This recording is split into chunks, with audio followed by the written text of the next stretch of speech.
નમસ્કાર મિત્રો, આજે ફોસ્ફરસના હેલાઇડની આપણે ચર્ચા કરીશું. તો ફોસ્ફરસ બે પ્રકારના હેલાઇડ બનાવે. એક +3 ઓક્સિડેશન આંખમાં બનાવે PCl3 અને બીજો +5 ઓક્સિડેશન આંખમાં બનાવે PCl5. આમ PCl3 અને PCl5 ફોસ્ફરસ કરતા ક્લોરીનની વિદ્યુતઋણતા વધુ એટલે ફોસ્ફરસ ઇલેક્ટ્રોન ગુમાવે છે, ક્લોરીન ઇલેક્ટ્રોન મેળવે છે અને એને પરિણામે PCl3 માં ફોસ્ફરસ કે PCl5 માં ફોસ્ફરસનો ઓક્સિડેશન +5 છે. PCl3 ની બનાવટ તો સફેદ ફોસ્ફરસ P4 એની ક્લોરીન વાયુ સાથે પ્રક્રિયા કરો તો PCl3 બને. અહીંયા 6 મોલ ક્લોરીનની જરૂર પડે. અહીંયા પણ બનાવટ જુઓ તો ફોસ્ફરસની 10 મોલ ક્લોરીન સાથે પ્રક્રિયા કરવામાં આવે તો PCl5 થાય. એ પ્રમાણે ફોસ્ફરસની થાયોનિલ ક્લોરાઇડ સાથે પ્રક્રિયા કરે. SOCl2 થાયોનિલ ક્લોરાઇડ કહેવાય, જે આપણે ઓર્ગેનિકમાં આવી ગયું છે થાયોનિલ ક્લોરાઇડ. આ થાયોનિલ ક્લોરાઇડ સાથે ગરમ કરવામાં આવે તો PCl3 બને, SO2 વાયુ બને, સલ્ફર ક્લોરાઇડ બને. સલ્ફર ક્લોરાઇડ પ્રાપ્ત થાય છે.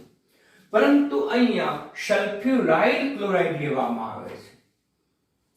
બરાબર ધ્યાન આપો. આ થાયોનિલ ક્લોરાઇડ છે, આ સલ્ફ્યુરાલ ક્લોરાઇડ છે. આમાં SO2Cl2 છે. આમાં એનો ઓક્સિડેશનાંક +6 છે સલ્ફરનો, જ્યારે આમાં ઓક્સિડેશનાંક +4 છે. આ બંનેનો ઓક્સિડેશનાંક સલ્ફરમાં ભિન્ન છે અને થાયોનિલ ક્લોરાઇડ કહીશું અને સલ્ફ્યુરાઇલ ક્લોરાઇડ. જેવી રીતે સલ્ફ્યુરિક એસિડ એ જ રીતે સલ્ફ્યુરાઇલ ક્લોરાઇડ અને એની સાથે પ્રક્રિયા કરવામાં આવે તો આપણને PCl5 પ્રાપ્ત થાય છે, SO2 વાયુ. બનાવટમાં થોડો ડિફરન્સ છે કે અહીંયા થાયોનિલ ક્લોરાઇડ લેવામાં આવે, અહીંયા સલ્ફ્યુરાઇલ ક્લોરાઇડ લેવામાં. આમ તફાવત પૂછે તો પણ તમે કહી શકો. આનો ભૌતિક ગુણધર્મ તે પ્રવાહી સ્વરૂપમાં છે, રંગવિહીન છે, ધુમાયમાન છે. આ પીળાશ પડતો સફેદ પાવડર છે. બેન્ઝીન, ક્લોરોફોર્મ, ઇથર, કાર્બન ડાયસલ્ફાઇડમાં દ્રાવ્ય છે, જ્યારે આ પણ આ બધા કાર્બનિક દ્રાવકોમાં દ્રાવ્ય છે. હવે ગુણધર્મ અગત્યનો છે કે બંનેને પાણીમાં ઉમેરવામાં આવે તો તેટલા જ ઓક્સિડેશન આંક ધરાવતો ઓક્સી એસિડ બનાવે. ઓક્સી એસિડ એટલે એસિડ એટલે H પણ ધરાવે, ઓક્સિજન પણ બને. પરંતુ ઓક્સી એસિડ બને છે ત્યારે તેનો ઓક્સિડેશન આંક બદલાતો નથી.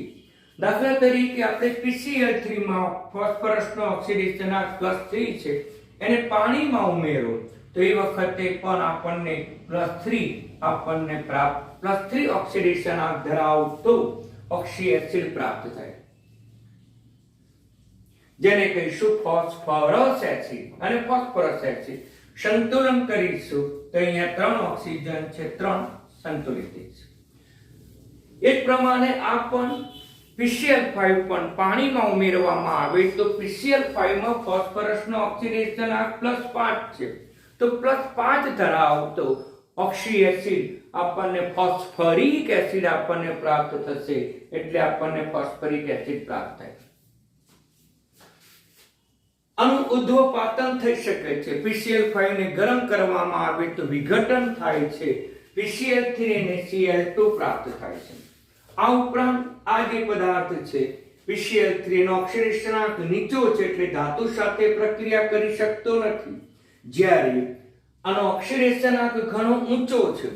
તેથી તેઓ ધાતુ આયન રિડક્શન કરતા ધાતુ આયન સિલ્વર કે ટીન સાથે પોતે પ્રક્રિયા કરી શકે છે અને સિલ્વર અને ટીન સાથેની પ્રક્રિયા કરીને તેને અનુરૂપ ક્લોરાઇડ ક્ષારો બનાવે છે. સિલ્વરમાંથી સિલ્વર ક્લોરાઇડ અને ટીનમાંથી ટીન ક્લોરાઇડ આપણને પ્રાપ્ત થાય. હવે અહીંયા કે કાર્બનિક સંયોજન હોય એમાં OH જો હોય સમૂહ તો OH સમૂહ સાથે પ્રક્રિયા કરી શકે, જે આપણે ઓર્ગેનિકમાં શીખી ગયા છે. તો કાર્બોક્સિલિક એસિડમાં OH છે અને OH હોવાથી તે PCl સાથે પ્રક્રિયા કરીને એસિડ ક્લોરાઇડ સંયોજન બનાવે અને +3 ઓક્સિડેશન આંખ ધરાવતો ઓક્સી એસિડ ફોસ્ફરસ એસિડ બનાવે. એ જ રીતે આલ્કોહોલ પણ મિત્રો, આલ્કોહોલમાં પણ OH સમૂહ છે. PCl3 સાથે પ્રક્રિયા કરો તો આલ્કાઇલ હેલાઇડ આપણને પ્રાપ્ત થશે અને H3PO3 આપણને પ્રાપ્ત થશે.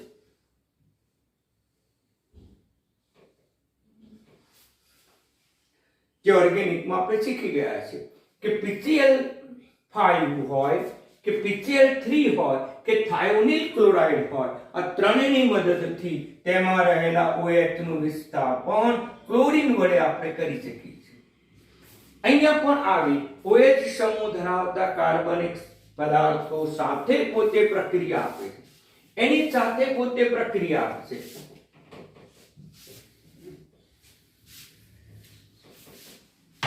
તો અહીંયા CH3 C double bond OH acid સાથે PCl5 ની પ્રક્રિયા અહીંથી બંધ તૂટે તો આપણને એસિટાઇલ ક્લોરાઇડ ની પદ પ્રાપ્ત થાય વત્તા POCl3 વત્તા HCl ની પદ આપણને પ્રાપ્ત થાય.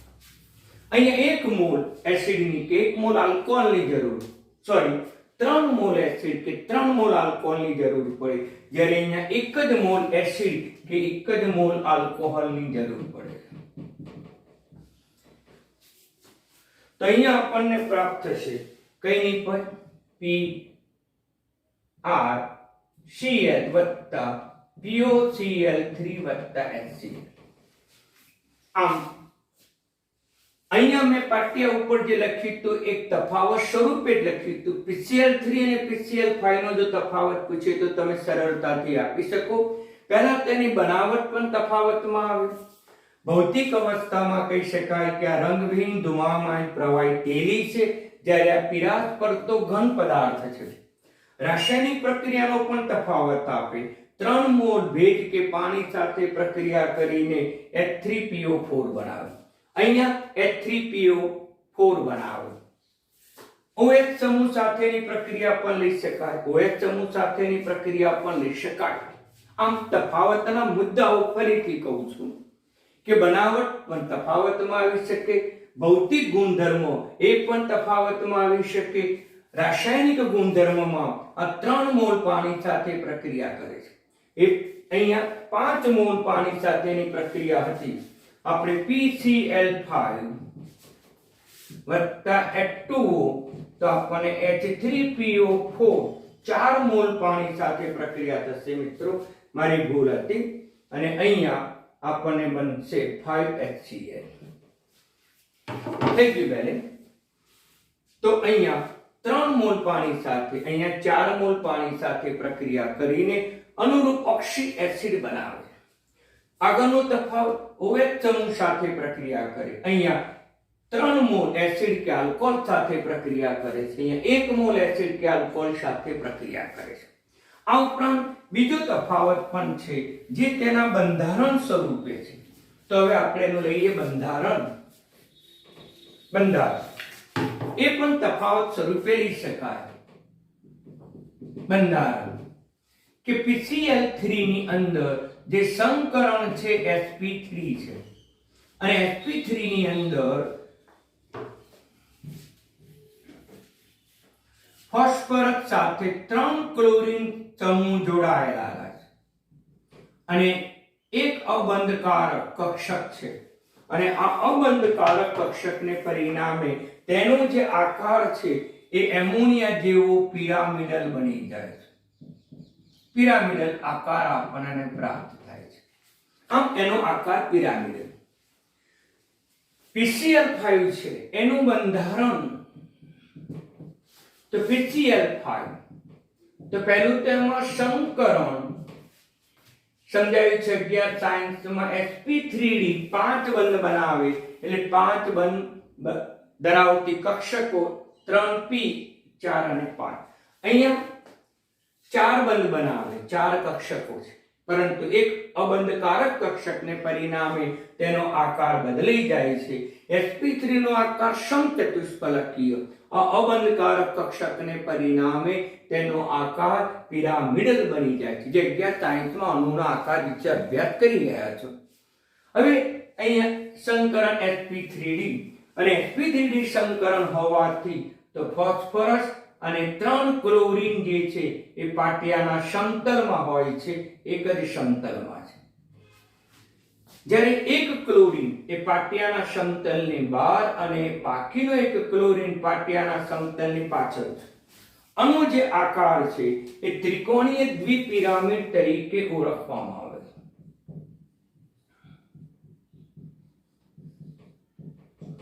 ત્રિકોણીય દ્વિપિરામિડ. આમ આનો આકાર જે છે ત્રિકોણીય દ્વિપિરામિડ અને આનો આકાર માત્ર પિરામિડલ છે, એટલે બરાબર ધ્યાનમાં રાખજો. તફાવતમાં પણ આનો આકાર પૂછી શકે, સંકરણ પણ તમને પૂછી શકે. આમ તફાવત સ્વરૂપે જ મેં પાટિયા ઉપર નોંધ કરી છે મિત્રો. એટલે આ પ્રશ્ન થિયરિકલ માહિતી પ્રધાન છે, એટલે તમે વધારે વ્યવસ્થિત તૈયાર કરજો.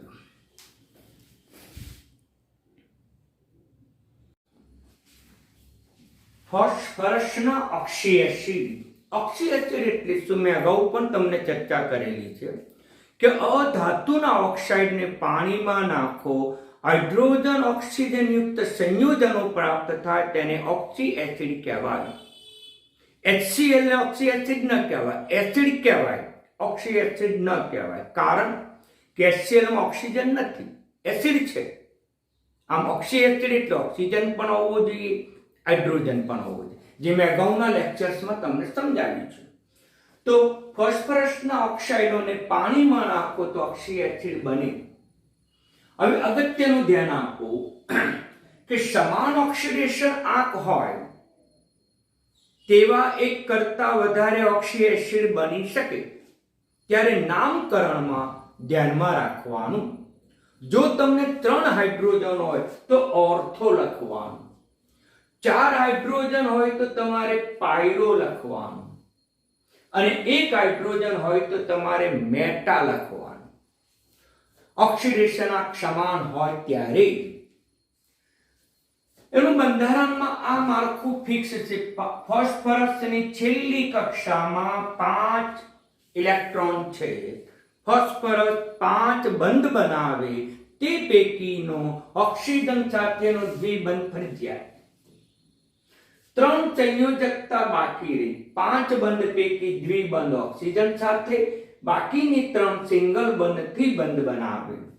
આ સંયોજકતા સૌ પ્રથમ ઓક્સિજન વડે પૂર્ણ કરવાની, અને ત્યાર પછીની સંયોજકતા ઓક્સિજનની હોય કે ફોસ્ફરસની હાઇડ્રોજન વડે પૂર્ણ કરવાની. મિત્રો બિલકુલ સરળ બંધારણ છે. એમાં જેટલી OH બંધ આવેલા હોય, આ OH બંધ જ તૂટે એટલે એમાંથી H છૂટવો પડે, એટલે એ પોતે એસિડિક ગુણધર્મ ધરાવે. એને આપણે બેઝિકતા તરીકે ઓળખીશું, જેને આપણે પ્રોટીક તરીકે ઓળખવામાં પણ આવે છે. હવે લઈએ +1 ઓક્સિડેશન આંક ધરાવતો એક જ ઓક્સી એસિડ જાણીતો છે, H3PO2. અહીંયા 2 મૂકો તો જ +1 આવે, એટલે આનો ઓક્સિડેશન આંક +1. અને ઓક્સિડેશન આંક સૌથી નીચો છે. મેં અગાઉ પણ નામકરણમાં સમજાવ્યું છે. ઓક્સિડેશન આંક ઊંચો હોય તો ઇક પ્રત્યય આવે, નીચો હોય તો અસ, અને એના કરતા પણ નીચો હોય તો હાઇપો આવે. તો કહી શકાય આનું નામ છે હાઇપો. પછી ફોસ્ફરસ છે એટલે ફોસ્ફરસ શબ્દ આવશે, શબ્દ આવશે ફોસ્ફરસ એસિડ. એને કહીશું હાઇપોફોસ્ફરસ એસિડ, જેને ફોસ્ફોનિક એસિડ તરીકે પણ ઓળખવામાં આવે. ફોસ્ફોનિક એસિડ એનું નામ બીજું છે, જેને ફોસ્ફોનિક એસિડ તરીકે ઓળખવામાં આવે. હવે એનું બંધારણ સરળ છે. મેં કીધું તે પ્રમાણે ફોસ્ફરસનું આ માળખું જોઈ લો. 5 બંધ પૈકીના 2 બંધ ઓક્સિજન સાથે ફિક્સ, 3 બંધ સિંગલ બંધથી જોડાય. આ સંયોજકતા 3 બાકી રહે છે, એ સૌ પ્રથમ ઓક્સિજન વડે પૂર્ણ કરો. કેટલા ઓક્સિજન છે? 2. આવી ગયા તો કે 1. તો પછી એક ઓક્સિજન આની સાથે આપણે જોડી દઈએ. હવે અહીંયા ફોસ્ફરસની 2 સંયોજકતા, ઓક્સિજનની 1 સંયોજકતા બાકી રહે છે. ત્યાર પછી કોના વડે પૂર્ણ કરીશું? હાઇડ્રોજન વડે પૂર્ણ કરીશું. તો અહીંયા પણ હાઇડ્રોજન, અહીંયા પણ હાઇડ્રોજન, અહીંયા પણ હાઇડ્રોજન. આ એનું બંધારણ થયું. હવે એમાં કેટલી OH પ્રણાલી છે, કેટલી OH બંધ છે, સિસ્ટમ છે? તો કે એક જ. માટે અહીંથી બંધ તૂટે, એક જ H+ છૂટવો પડે એટલે કહી શકાય તે મોનોબેઝિક છે, જેને આપણે બીજું મોનોપ્રોટિક એસિડ તરીકે પણ ઓળખી શકાય. કારણ કે એક H છૂટવો પડે અને એકને મોનો કહેવાય, મોનોપ્રોટિક એસિડ તરીકે વર્તે છે. આનો ઓક્સિડેશનાંક નીચો છે એટલે અણુ હજુ ઓક્સિડેશન થઈ શકે. +1 ઓક્સિડેશન આંકનું ઊંચા ઓક્સિડેશન આંક +3 કે +5 માં રૂપાંતર થઈ શકે અને પરિણામે તેનું ઓક્સિડેશન સરળતાથી થાય છે. અને ઓક્સિડેશન થાય એટલે કયો કર્તા કહેવાય મિત્રો? વિદ્યાર્થીઓ તો રિડક્શન કર્તા તરીકે વર્તે છે. ઇમ્પોર્ટન્ટ એમસીક્યુ છે. H3PO2 એ રિડક્શન કર્તા તરીકે વર્તે. આમાંથી શક્ય તેટલા વધારે એમસીક્યુ પૂછાયેલા છે. કેટલા OH બંધ? તો કે એક જ. કયા પ્રકારનો એસિડ? તો મોનોબેઝિક, મોનોપ્રોટિક. રિડક્શન કરતાનો ગુણધર્મ ધરાવે છે કારણ કે +1 ઓક્સિડેશન આંકનું ઊંચા ઓક્સિડેશન આંક +3 કે +5 માં રૂપાંતર થાય છે, ઓક્સિડેશન થાય, માટે આ રિડક્શન કરતાનો ગુણધર્મ ધરાવે છે. આ ઉપરાંત ફોસ્ફરસ સાથે સીધા 2 હાઇડ્રોજન જોડાયેલા. આ 2 હાઇડ્રોજન સીધા જોડાયેલા હોવાથી તેના રિડક્શન કરતા ગુણધર્મમાં વધારો કરે છે તેમ પણ કહી શકાય. હવે લઈએ +3. ઓક્સી એસિડમાં ઓક્સિડેશન આંકમાં 2 નો તફાવત, જ્યારે ઓક્સિજનમાં 1 નો તફાવત. જે મેં અગાઉ ઓક્સી એસિડના વિવિધ બંધારણો સમજાવ્યા હતા, નામકરણ પણ મેં તૈયાર કરાવડાવ્યું હતું તમારી પાસે મિત્રો. તો અહીંયા +3 વાળો તો કયો આવે? H3PO3. એક ઓક્સિજન વધી ગયું. આનો ઓક્સિડેશન આંક +3 છે. હવે આનું નામ શું થશે? તો કેટલા હાઇડ્રોજન છે મિત્રો? 3 હાઇડ્રોજન છે. બીજો ઓક્સી એસિડ પણ બની શકે છે, H4P2O6. 5 આવશે મારી મિત્રો. 5 2 10 માંથી 4 6. ઓક્સિડેશન આંક યાદ રાખો તો તમને અણુસૂત્ર બનાવતા સરળ પડે. હવે અહીંયા બે એક જ ઓક્સિડેશન આંક ધરાવતા 2 સંયોજન થાય અને 2 સંયોજન થાય ત્યારે જો 3 હાઇડ્રોજન હોય ત્યારે ઓર્થો શબ્દ, તો અહીંયા શબ્દ આવે ઓર્થો શબ્દ આવે. અહીંયા 4 હાઇડ્રોજન છે, 4 હાઇડ્રોજન છે એટલે પાયરો શબ્દ આવશે. અહીંયા ફોસ્ફરસનો ઓક્સિડેશન આંક +3 છે, +5 ની સરખામણીમાં ઓછો છે એટલે અસ પ્રત્યય આવશે. અસ એટલે આનું નામ બનશે ઓર્થોફોસ્ફરસ એસિડ. નામકરણ બિલકુલ સરળ છે. અને કહીશું ઓર્થોફોસ્ફરસ એસિડ. તો આને શું કહીશું? તો પાયરોફોસ્ફરસ એસિડ. શા માટે અસ પ્રત્યય આવ્યો?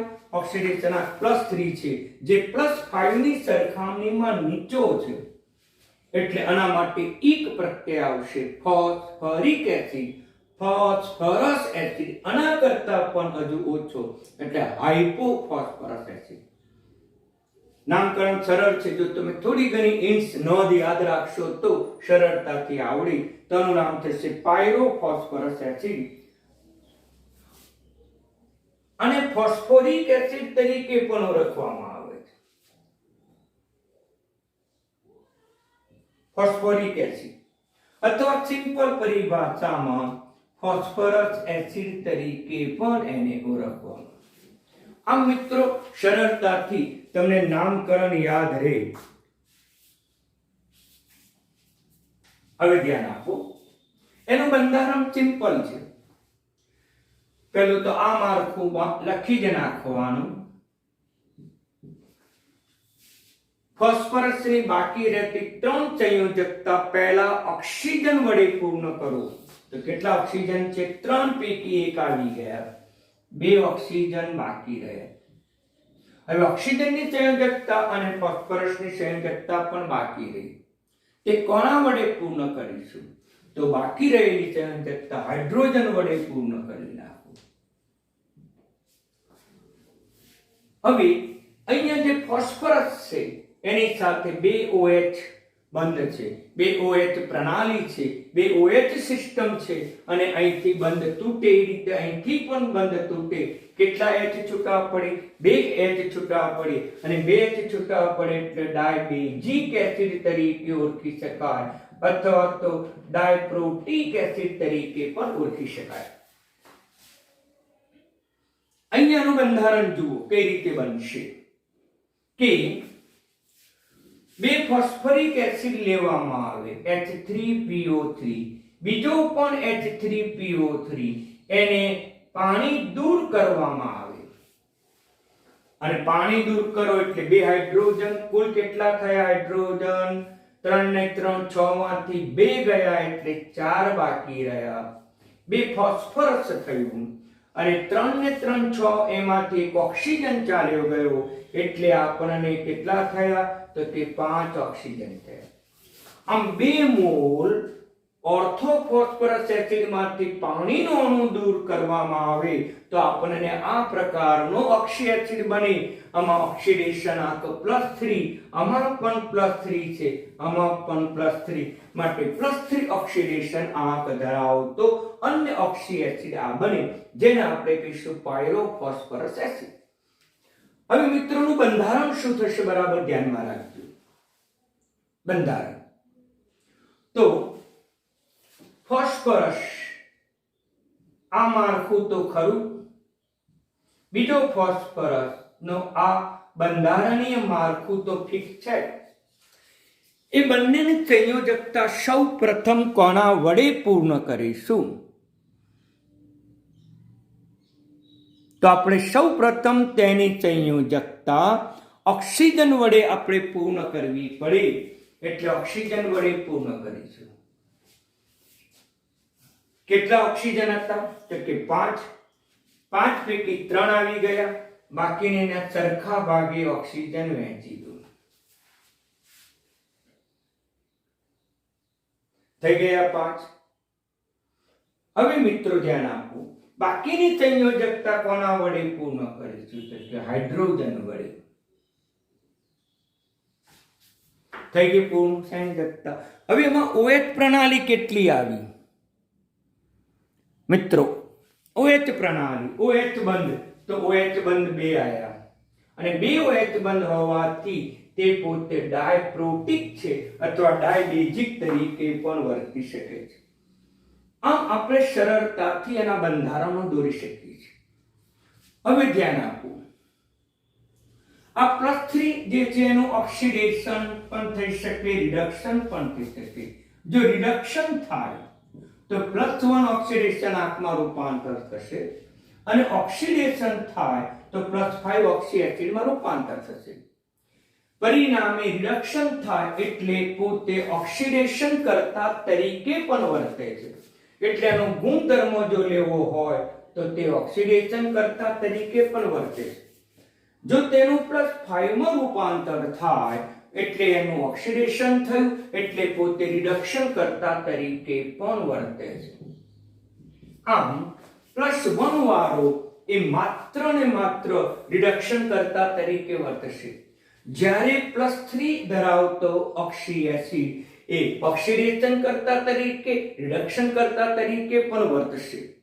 જ્યારે +5 ધરાવતો હોય તો +5 એ હંમેશા એનો ઓક્સિડેશન આંક ઘટે અને ઓક્સિડેશન આંક ઘટીને +3 પણ બનાવે, +1 પણ બનાવે. આમ તેનું રિડક્શન થાય.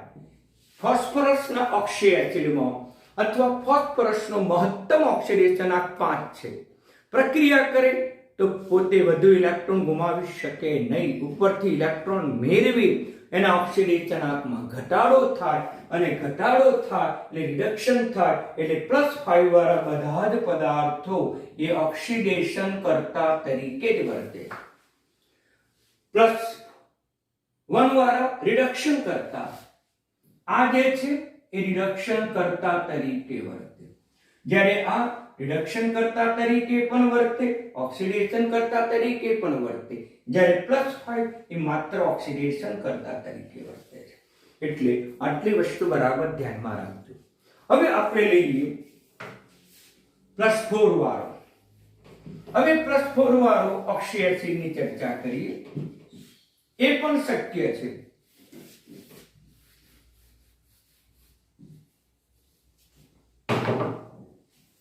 +4 અને +4 વાળો એક જ ઓક્સી એસિડ છે, H4P2O6. અહીંયા એક જ છે, ઓક્સિડેશનાંક નીચો છે એટલે આનું નામ આપવામાં આવ્યું છે હાઇપોફોસ્ફરિક એસિડ.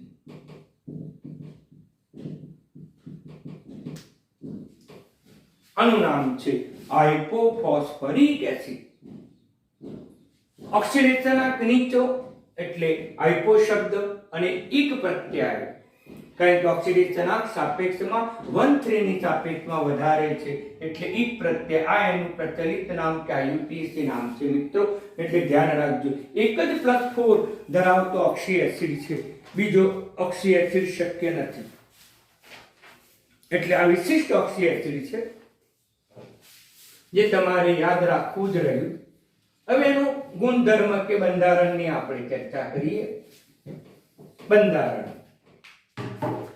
સૌપ્રથમ ફોસ્ફરસનું બંધારણ આપણે લઈએ. એનું માળખું આ પ્રકારે છે. હવે એ 6 ઓક્સિજન છે, સરખા ભાગે વહેંચવા પડે તો અહીંયા એક ઓક્સિજન લઈ લઈએ, અહીંયા એક ઓક્સિજન લઈએ, અહીંયા લઈએ તો 5 જ થયા, પણ 6 છે.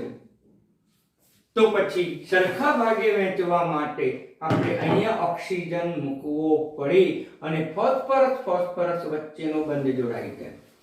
આ જ એક એવો એસિડ છે કે જેમાં ફોસ્ફરસ વચ્ચે સીધો સિંગલ બંધ છે, બાકીના ઓક્સી એસિડમાં એ બંધ નથી.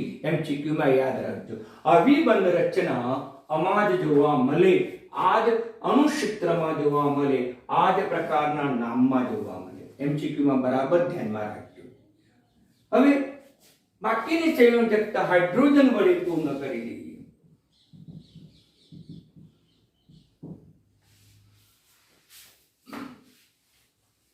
ઓકે મિત્રો, કેટલા OH પ્રણાલી છે વિદ્યાર્થીઓ? 1 2 3 અને 4, એટલે 4 H+ છૂટા પડે. અહીંથી બંધ તૂટે, અહીંથી બંધ તૂટે, અહીંથી બંધ તૂટે, અહીંથી 4 H+ છૂટા પડે એટલે 4 એને કહીશું ટેટ્રાબેઝિક છે, અથવા તો ટેટ્રાપ્રોટિક એસિડ તરીકે પણ એને ઓળખી શકાય.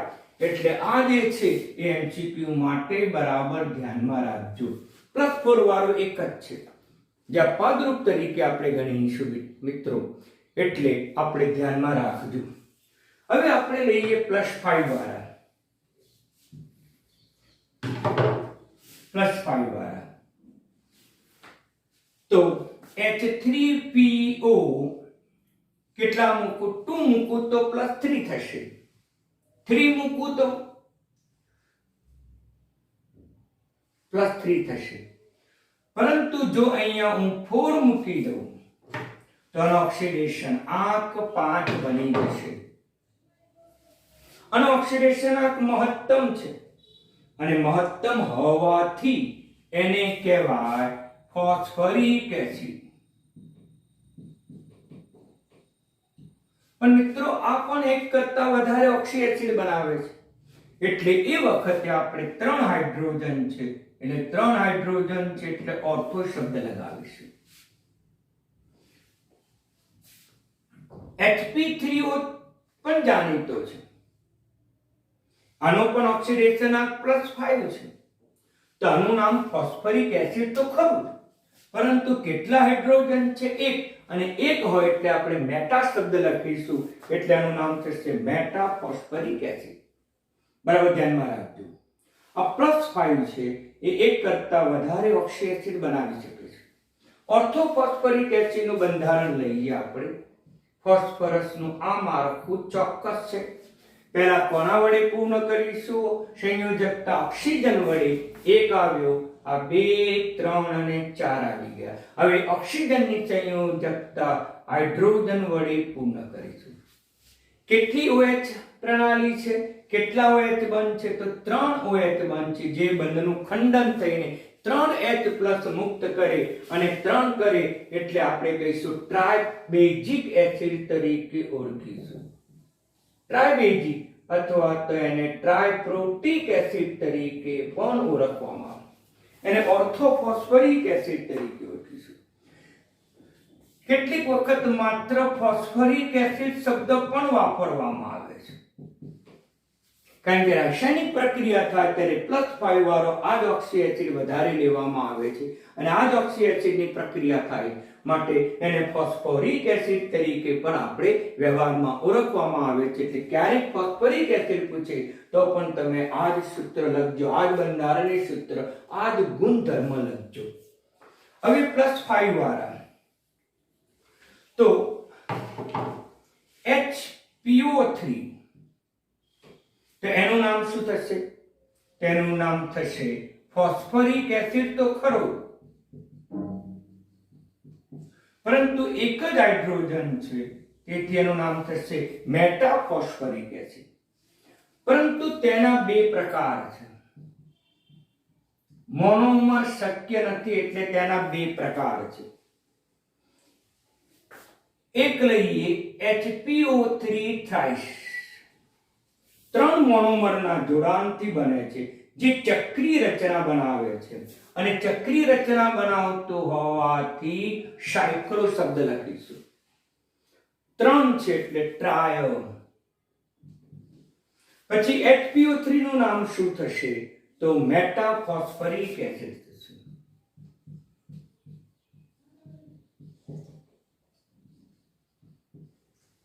અને કહીશું મેટાફોસ્ફરિક એસિડ.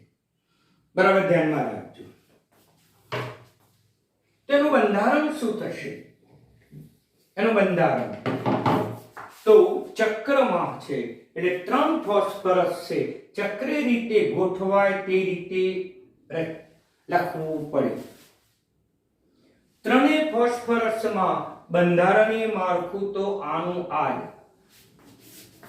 ઓક્સિજન સાથે દ્વિબંધ, એની સંયોજકતા બાકી.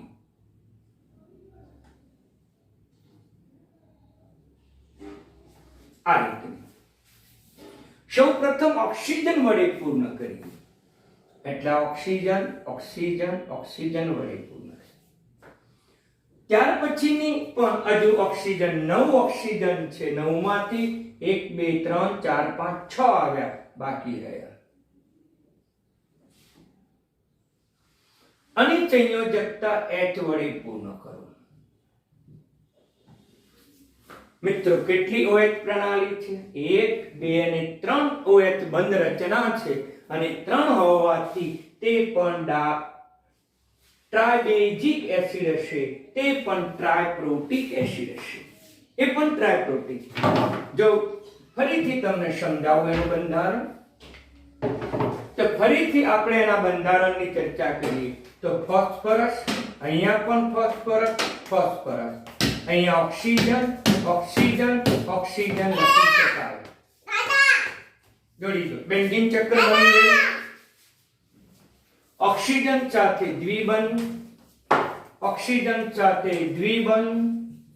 હજુ ફોસ્ફરસની એક સંયોજકતા બાકી રહી ઓક્સિજન વડે, એક સંયોજકતા બાકી રહી ઓક્સિજન વડે, ઓક્સિજનની સંયોજકતા બાકી રહી હાઇડ્રોજન વડે, બની ગયું ટ્રાઇપ્રોટિક એસિડ. આ રીતે પણ લખી શકાય. હવે એના 2 પ્રકાર છે. ચાલો ત્યાર પછી એનો બીજો પ્રકાર લઈએ. એ પણ સરળ છે.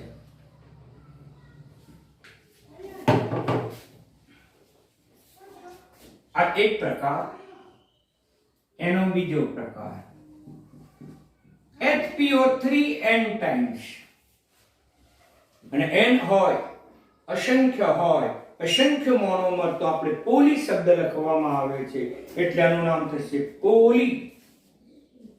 અસંખ્ય છે આ ચક્રમાં હતો એટલે સાયક્લો. આમાં મોનોમર અસંખ્ય જોડાઈને પોલીમર સંયોજન બનાવે એટલે પોલીમર. મર એટલે અણુનું નામ, એટલે આ અણુનું નામ શું છે તો કે એક હાઇડ્રોજન છે અને +5 છે એટલે મેટા ફોસ્ફરિક એસિડ તરીકે આપણે એને ઓળખીશું. એટલે આનું નામ છે પોલી મેટા ફોસ્ફરિક એસિડ, અને કહીશું પોલી મેટાફોર.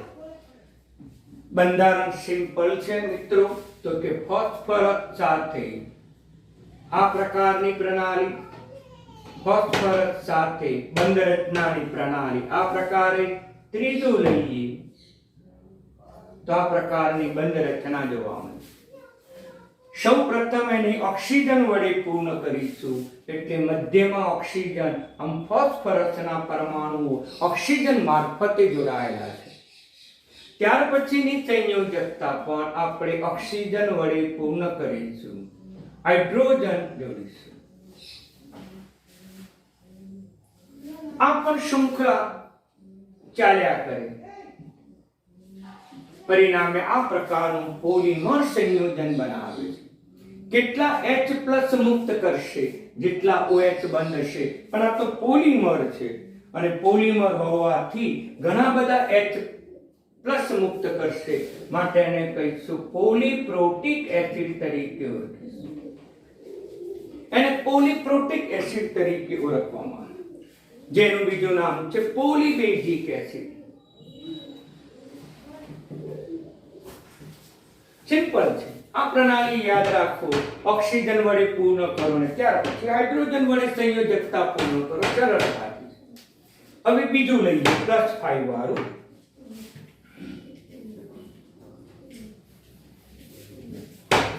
+5 વાળું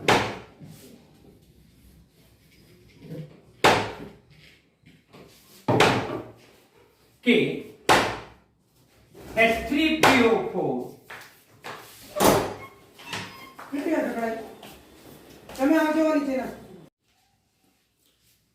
+5 ઓક્સિડેશન આંક ધરાવતા ઓક્સી એસિડ ઘણા બધા પ્રકારના છે, એની પણ મેં ચર્ચા કરી. હવે બીજો લઈએ કે આ 2 મોલ ઓર્થોફોસ્ફરિક એસિડ લેવામાં આવે. ઓર્થોફોસ્ફરિક એસિડ, કેમ ઓર્થો શબ્દ વાપર્યો? 3 હાઇડ્રોજન છે માટે. મહત્તમ ઓક્સિડેશન આંક છે +5, માટેનું નામ છે ઓર્થોફોસ્ફરિક એસિડ. એમાંથી પાણીનો અણુ દૂર કરવામાં આવે તો કેટલા હાઇડ્રોજન રહ્યા તો કે 4 હાઇડ્રોજન, 6 માંથી 2 ગયા, ફોસ્ફરસ 2 બાકી રહ્યા, 8 ઓક્સિજન માંથી 1 બાકી રહ્યો એટલે 7 થઈ ગયા. માટે +5 ધરાવતું બીજો ઓક્સી એસિડ H4P2O7, આનો ઓક્સિડેશન આંક મહત્તમ છે અને મહત્તમ હશે એટલે ઈક પ્રત્યય આવે, જેને આપણે કહીશું ફોસ્ફરિક એસિડ. ઈક પ્રત્યય ફોસ્ફરસ વત્તા ઈક, ફોસ્ફરિક એસિડ. હવે અહીંયા 4 હાઇડ્રોજન છે એટલે 4 હોય ત્યારે આપણે પાયરો શબ્દ લખવાની પ્રથા છે. મિત્રો અહીંયા 3 હતું એટલે મેટા આવ્યું, અહીંયા સોરી મારી ભૂલ થઈ, 1 હાઇડ્રોજન હતું એટલે મેટા આવ્યું, 3 આવ્યું એટલે એનું નામ થશે ઓર્થોફોસ્ફરિક એસિડ. આનું નામ ઓર્થોફોસ્ફરિક, 1 હાઇડ્રોજન છે એટલે મેટા ફોસ્ફરિક એસિડ, 4 છે એટલે પાયરોફોસ્ફરિક એસિડ કહી શકાય. હવે એનું બંધારણ આપણને સરળતાથી આવડે. 2 ફોસ્ફરસ છે અને દરેક વખતે ફોસ્ફરસમાં ઓક્સિજન સાથે દ્વિબંધ, ફોસ્ફરસની 3 સંયોજકતા બાકી. આ ફોસ્ફરસમાં ઓક્સિજન સાથે દ્વિબંધ, 3 સંયોજકતા બાકી. સૌપ્રથમ ફોસ્ફરસની સંયોજકતા ઓક્સિજન વડે પૂર્ણ કરો એટલે આની સંયોજકતા આપણે ઓક્સિજન વડે પૂર્ણ કરી દઈએ. 7 ઓક્સિજન આવી ગયા. હવે કોની સંયોજકતા બાકી રહી? તો કે ઓક્સિજનની બાકી રહી. એ ઓક્સિજનની સંયોજકતા હાઇડ્રોજન વડે પૂર્ણ કરી દો. આનું બંધારણ થયું. અહીંથી 4 OH બંધ છે, તેથી અહીંથી એક બંધ તૂટે, એક અહીંથી તૂટે, એક અહીંથી તૂટે, 4 H પ્લસ છૂટા પડે. 4 એને કહેવાય ટેટ્રા, એટલે એને કહીશું ટેટ્રા પ્રોટિક એસિડ. આ ટેટ્રા પ્રોટિક એસિડ છે, જેને કહીશું ટેટ્રાબેઝિક એસિડ પણ કહી શકાય. શા માટે? આ 4 H પ્લસ છૂટા પડે અને H પ્લસ એ 4 બેઝનું તટસ્થીકરણ કરે, એટલા માટે ટેટ્રાબેઝિક શબ્દ વાપરવામાં આવે છે. હવે પાયરોફોસ્ફરિક એસિડ, આ ઉપરાંત +5 ધરાવતા બીજા ઓક્સી એસિડ પણ છે. HPO5, H3PO5, પપ્પા H3PO5, દીવાનસી આવી છે.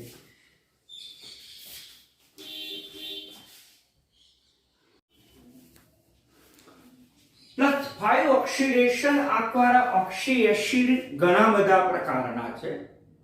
એમાં પહેલો આ લીધો, એક જ હાઇડ્રોજન છે એટલે મેટા, 3 હાઇડ્રોજન છે એટલે ઓર્થો અને 4 હાઇડ્રોજન એટલે પાયરો.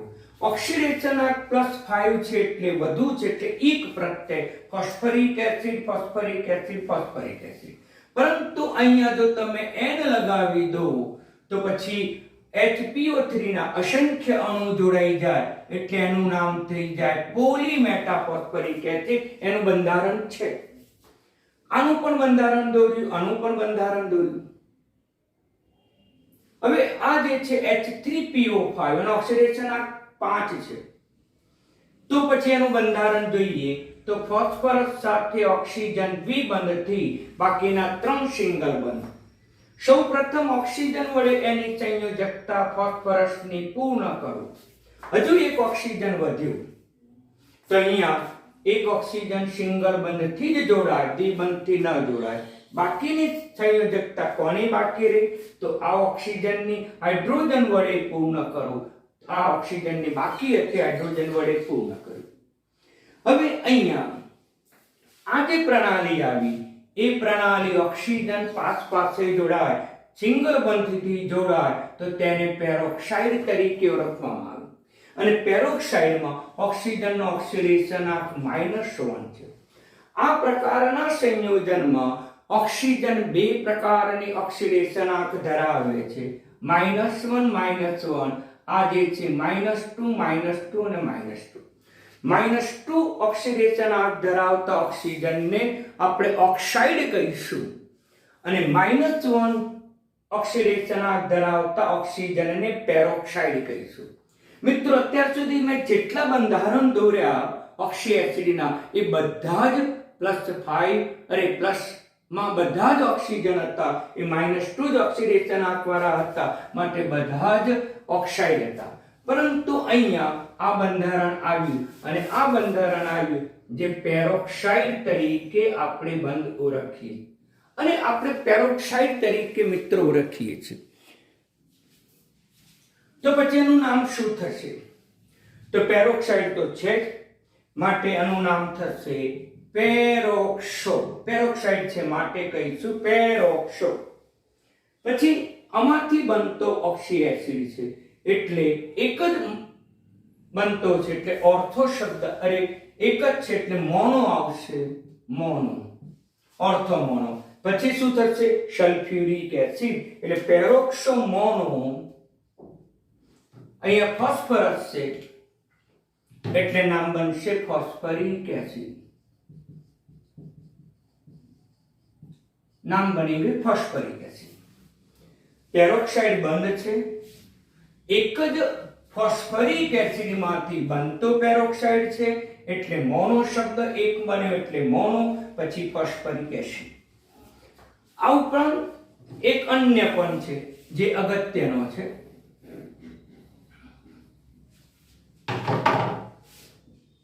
H4P2O8 H4P2O7 કારણ કે ઓક્સિડેશન આ 5 નહીં થાય.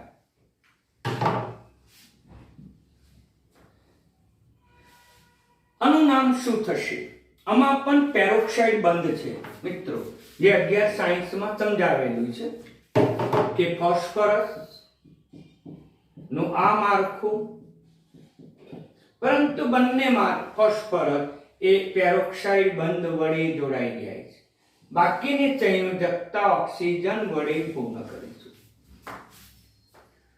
4 હાઇડ્રોજન છે માટે 4 હાઇડ્રોજન અને સાથે જોડી દો, ઓક્સિજનની સંયોજકતા પૂર્ણ કરી દો. અહીંયા પણ પેરોક્સાઇડ બંધ છે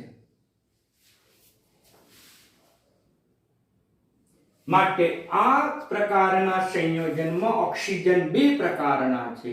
એક ઓક્સિજન -2 ઓક્સિડેશનાંક ધરાવે છે અને બીજો -1 ઓક્સિડેશનાંક ધરાવે. આમાં એક જ ફોસ્ફરિક એસિડમાંથી બન્યો. અહીંયા કેટલા? 2. પેરોક્સો બંધ છે એટલે નામ બનશે પેરોક્સો.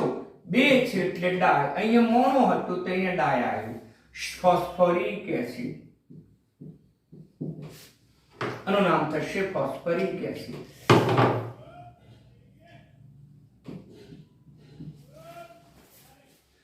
તો આ રીતે એનું નામ થશે.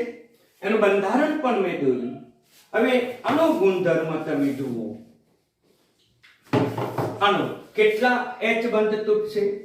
તો કે 3 H બંધ તૂટશે. 3 H બંધ છૂટા પડશે એટલે ટ્રાયપ્રોટિક બનશે, યાને કે ટ્રાયબેઝિક પણ કહી શકાય.